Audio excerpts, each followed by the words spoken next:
रोजा रखकर भी वनडे और T20 मैचेस खेलता था। सीनियर दीन की बातें भी बताते थे। शाहिद आफरीदी और यूनुस खान तो रोजा छोड़ने नहीं देते थे।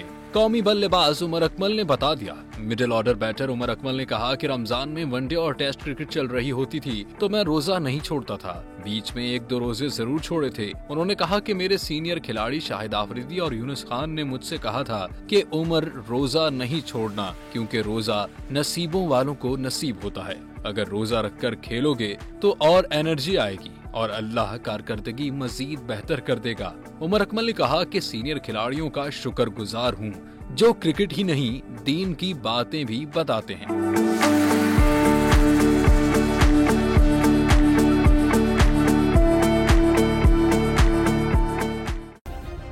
सब्सक्राइब करें और बेल दबाएं ताकि कोई खबर रह न जाए।